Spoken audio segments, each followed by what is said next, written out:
తెలంగాణ భవన్లో గణతంత్ర దినోత్సవ వేడుకలు ఘనంగా జరిగాయి. శాసన మండలిలో ప్రతిపక్ష నాయకుడు మధుసూదనాచారి జాతీయ జెండా ఆవిష్కరించారు. ప్రజలందరికీ గణతంత్ర దినోత్సవ శుభాకాంక్షలు తెలిపారు. దేశంలో చిన్న రాష్ట్రాల ఏర్పాటుకు బాటలు వేసిన రాజ్యాంగ నిర్మాత అంబేద్కర్కు తెలంగాణ ప్రజలందరి తరఫున నివాళి అర్పించారు.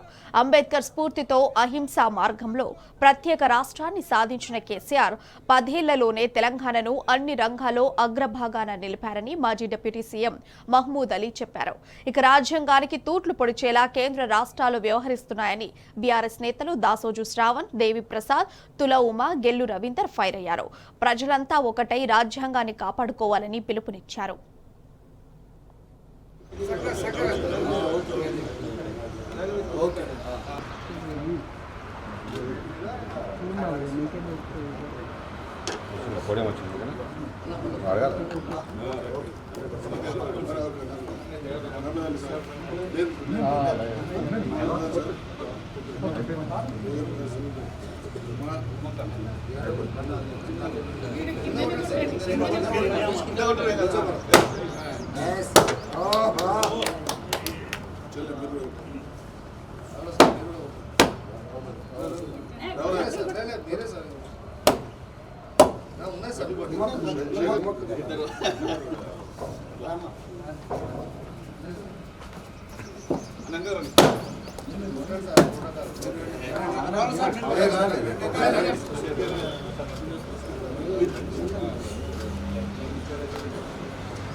विनायक जय हे भारत भाग्य विधाता पंजाब सिंधु गुजरात मराठा द्राविड उत्कल वंगा विंध्य हिमाचल यमुना गंगा उच्चल जलधि तरंगा तब शुभ नामे जाए तब शुभ आशीष मांगे गाए तब जय गाथा जन गण मंगलदायक जय हे भारत भाग्य विधाता जय हे जय हे जय हे जय जय जय जय हे గణతంత్ర దినోత్సవ శుభాకాంక్షలు. మహానుభావుడైనటువంటి అంబేద్కర్ గారికి యావత్ తెలంగాణ జాతి రుణపడి ఉంటుంది. వారికి హృదయపూర్వకమైనటువంటి నివాళులు అర్పిస్తూ ఉన్నది. దేశంలో అనేక కొత్త రాష్ట్రాలు ఏర్పాటు కావడానికి బాటలు వేసినటువంటి మహానుభావుని స్ఫూర్తితోనే మన ప్రియతమ నాయకులైనటువంటి కేసీఆర్ గారు ఒక్కడుగా బయలుదేరి తెలంగాణ ప్రజానికాన్ని ఒక శక్తిగా మలిచి తెలంగాణ రాష్ట్రం సాధించుకోవడం జరిగింది. కాబట్టి ఈ సందర్భంగా రాజ్యాంగంలో ఆ ప్రొవిజన్ ఏర్పాటు చేసినటువంటి మహానుభావుడికి మరొక్కసారి ఘనమైనటువంటి నివాళులు అర్పిస్తూ తెలంగాణతో పాటు భారతదేశంలో ఉండేటువంటి బీసీల విషయంలో లేదా అన్యాయం లేదా ఇంకా వెనుకబాటుకు లోనైనటువంటి వర్గాలకు న్యాయం జరగడం విషయంలో ఈ రోజును స్ఫూర్తిగా తీసుకొని పాలక వర్గాలు అందరికీ న్యాయం చేయాలని డిమాండ్ చేస్తాం. यूं में जमहूरिया मनाया जा रहा है। मैं सारे तेलंगाना के अवाम को और हिंदुस्तान के अवाम को मुबारकबाद देता हूं। हिंदुस्तान बड़ी मुश्किल से आज़ाद हुआ है और आज का दिन कॉन्स्टिट्यूशन बनाया गया है। यकीनन उसी वजह से तेलंगाना भी हमें मिला है, क्योंकि अम्बेडकर साहब ने कॉन्स्टिट्यूशन में ये बात रखी थी कि छोटे स्टेट बनाना चाहिए। हम उनको यकीनन बहुत खराज पेश करते हैं और हमारी स्टेट जो तेलंगाना स्टेट बनी है, हमारे महान और महात्मा लीडर केसीआर साहब ने बड़ी जद्दोजहद की है। 14 साल जद्दोजहद करने के बाद हमारी स्टेट हासिल हुई है और हासिल होने के बाद इंडिया में नंबर 1 तरीके से काम करने वाली कोई स्टेट है, कोई तरक्की की है, वो भारतीय राष्ट्र समिति के पीरियड में हमारे महान लीडर केसीआर साहब ने ये तेलंगाना को गोल्डन तेलंगाना बना है।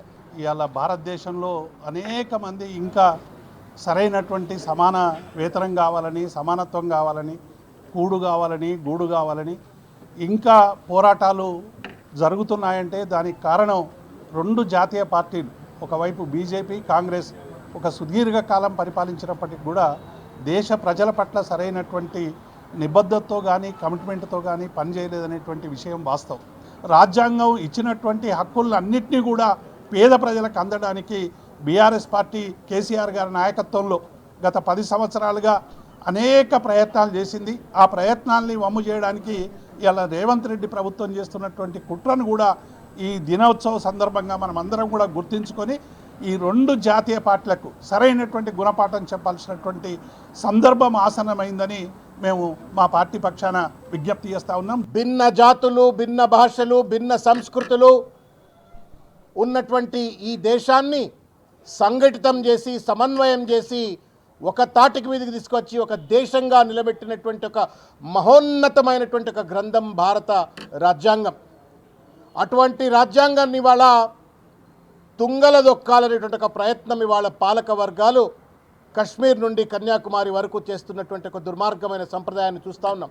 భారత రాజ్యాంగం ప్రమాదంలో ఉంది. భారత రాజ్యాంగ సంస్థలన్నింటినీ కూడా చెరబట్టి ఇవాళ ఒక రాజకీయ ఆయుధాలుగా వాడుకొని ఇవాళ ప్రతిపక్ష పార్టీల పైన దాడులు చేస్తున్నట్టు దుర్మార్గమైన సంస్కృతి చూస్తూ ఉన్నాం. వీళ్లకు వ్యతిరేకంగా పోరాడవలసిన అవసరం ఉంది. ఇవాళ రాజ్యాంగాన్ని కూని చేస్తున్నటువంటి ఒక ప్రక్రియను కూడా అడ్డుకట్టవలసిన అవసరం ఉంది. భారత రాజ్యాంగంలో అట్టడుగు వర్గాలకు న్యాయం జరగాలనేది ఎన్ని రకాల పొందుపరిచినా ఇంకా అది అమలు చేయడంలో కానీ బలహీన వర్గాలకి ఆ ఫలాలు అందుకోవడంలో కూడా ఇంకా ఎక్కడ కూడా పాలకులు అమలు చేయలేనటువంటి పరిస్థితి.